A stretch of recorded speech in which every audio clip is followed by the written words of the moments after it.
Voilà, bonjour à tous. Donc je refais un test de consommation et de température. Donc là, j'ai essayé une autre option qui est de laisser le poêle tourner H24. Donc je l'ai allumé hier soir à 22 heures et là il est 18 heures, il reste à peu près 2 kilos, ce qui fait qu'il aura tourné 18, 19, 20. Il a tourné 20 heures en continu. Mais vraiment à puissance minimale, je lui ai demandé de délivrer le minimum de granulés. Et là, bonne surprise. Bon, alors dans la pièce où il y a le poêle, il y a 21,5, mais ça compte pas vraiment puisque la pièce est petite. Et c'est tout à fait normal puisqu'il y a le poêle. Dans la salle de bain du fond qui a 8 mètres, 18,9. Dans l'autre chambre, on se retrouve avec 18 degrés. Et dans les chambres arrière, grosse bonne surprise, on se retrouve avec 18,2. Et dans le bureau d'à côté, on se retrouve avec 17,3. Le salon est à 16,8, 17. Mais alors, ce qui est très étonnant, et ça, enfin, c'est pas vraiment étonnant, donc c'est-à-dire qu'il maintient toute la maison entre 17 et 18. Dans les pièces les plus froides, il fait 17. Dans les pièces les plus chaudes, on va dire qu'il fait 18, 19.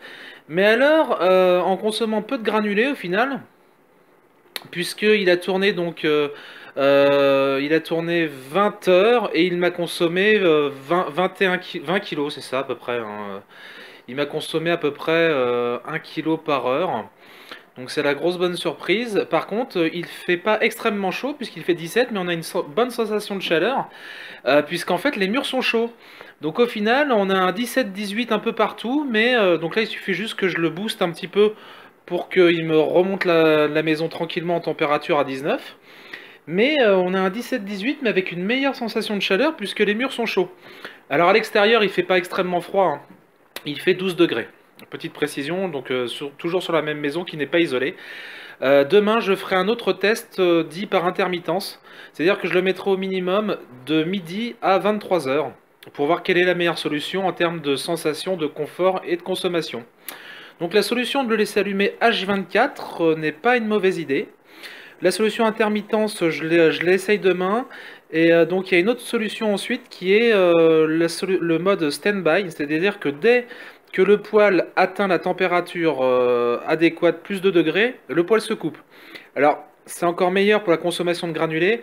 Seul petit hic, c'est qu'à chaque fois qu'il se coupe et qu'il se rallume, il fait un peu de bruit et en plus la bougie s'abîme plus vite puisque la bougie s'allume et s'éteint. Donc voilà pour le test de consommation, je la fais pas trop longue cette fois-ci et j'essaye de trouver de la meilleure option pour avoir le meilleur confort possible en consommant le minimum évidemment puisque le but c'est de moins défoncer d'arbres et bien sûr d'avoir moins mal au portefeuille en ce temps de France macroniste. Allez, bonne soirée. Voilà les gens, donc je fais encore un autre test de consommation. Donc là, il est exactement 13 heures. Donc il fait pas très froid dehors. Je viens juste de le rallumer. Donc il y avait 16,5 dans le salon. 16,5 degrés. Donc là, on fait un test en le mettant très faiblement. 16 degrés. De 17 heures jusqu'à 23 heures. En supposant, donc on le met au minimum. Voir quel confort on obtient. Donc là, il fait 15,9 dans la salle de bain du bas, sachant que donc il fait pas très froid dehors. Dehors, on doit avoir 12 degrés. Mais sinon, là, on aurait, disons, 14,5 s'il faisait froid. Donc voilà. Donc comme il fait pas excessivement froid, on n'a pas une grosse sensation de froid aujourd'hui. Mais le tout, c'est de voir quel est le meilleur réglage du poêle à granulés pour avoir une bonne sensation de chaleur et puis consommer le moins de granulés possible. Donc là, il s'est mis en route. Donc là, il y avait 16, il y avait 16 et demi. Donc là, il s'est mis en route il y a 15 minutes. Donc dans la chambre où il y a le poêle, ça monte toujours très vite. Dans la chambre d'à côté, on a 15 degrés. Et dans les chambres du fond, donc les petites chambres du fond, 15,7. Et dans le bureau du fond, 14,8. Donc voilà, donc il est 17h15. On va le mettre en route jusqu'à... pardon, il n'est pas 17h15, il est 13h15. enfin 13h25. Et donc on va le mettre en route jusqu'à 23h, voir quel est le meilleur rapport. Donc est-ce qu'il vaut mieux le laisser allumer tout le temps, est-ce qu'il vaut mieux le mettre en intermittence, ou est-ce qu'il vaut mieux tout simplement le mettre de 13h à 23h pour qu'on ait une bonne sensation de chaleur. Sachant que vous savez, le problème c'est que quand les murs se refroidissent, même si on a par exemple, il y a un... ça c'est valable pour tous les systèmes de chauffage, quand les murs sont froids, on peut avoir une sensation de froid avec 19 degrés, 18 degrés à la maison, et quand les murs sont chauds, à 16,5, 17, on a une sensation de chaud. Donc c'est vraiment, tout est vraiment relatif. Et puis la salle de bain du fond, donc là, elle est à 15,6. Donc voilà, donc je fais ce test donc de le mettre au minimum de 13h à 23h, donc une dizaine d'heures, voir ce que ça donne au niveau température. Ce qui correspondra à, sachant que là on est à 1 kg de l'heure, donc il aura mangé 10 kg. Voilà les gens, donc bon là j'ai fait les tests sur 3 jours. Je vais vous donner directement les résultats des tests, hein, pas besoin de longue vidéo. Alors grosso modo, il est donné pour 800 grammes de l'heure au minimum, mais au minimum il consomme 1 kg 200, je dirais 1 kg 100, entre 1 et 1 kg 2, ce qui reste quand même minime. On va dire que cette puissance doit correspondre à 4 radiateurs de 1000 watts qui tournent, à peu près. Et donc là j'ai pris la lampe torche cette fois-ci pour que vous voyez. Donc là il a tourné exactement... il a tourné 10h, 17, 18, 19, 20, 21, 22, 23... Il a tourné 16 heures. Et donc là le réservoir était rempli.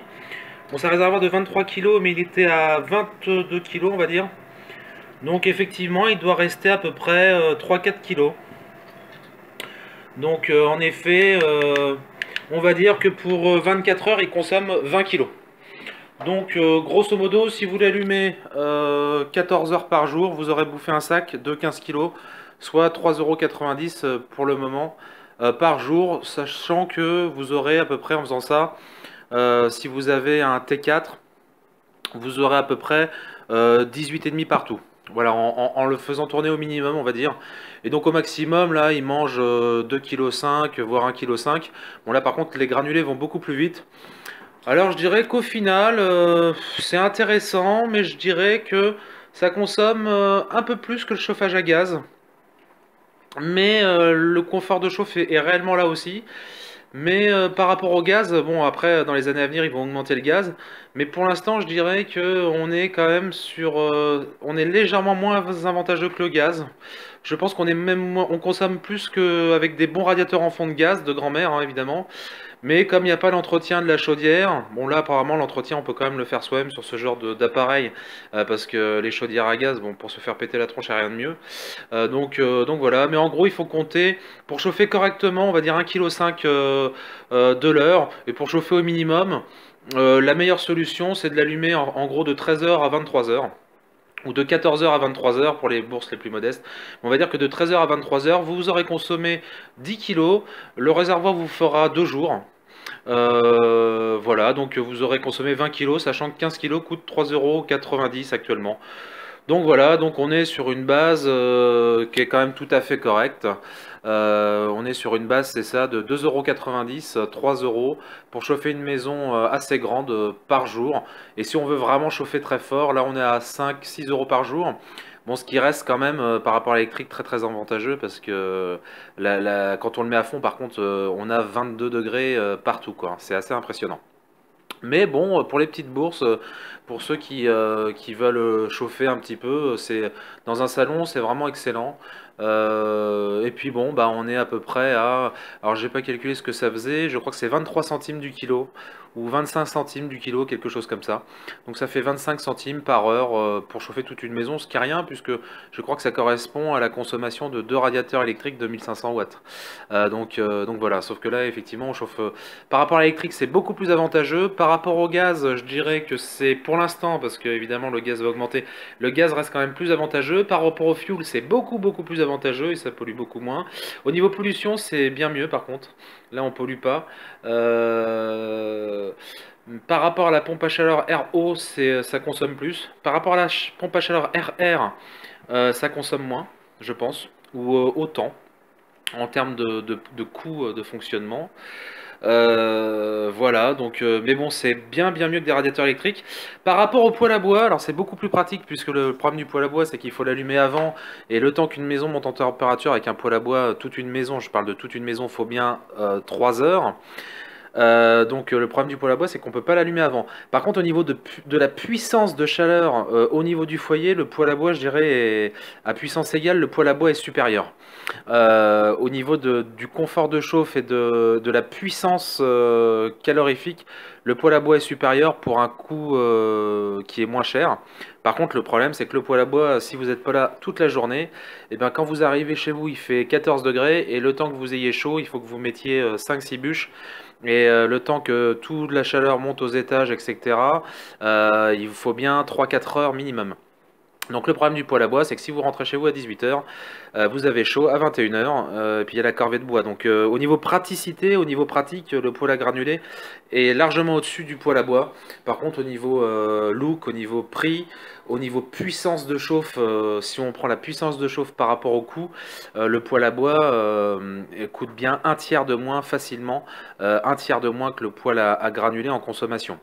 Mais bon, il n'y a rien de moins cher que le bois. Par contre, vous défoncez des arbres, et comme c'est pas programmable, vous allez vite en avoir marre avec le poêle à bois, parce que quand on arrive chez soi et qu'il fait froid, et qu'il faut aller chercher le bois, l'allumer, tout ça, le poêle à bois c'est très bien. Nous on le garde quand on reste toute la journée à la maison ou tout le week-end.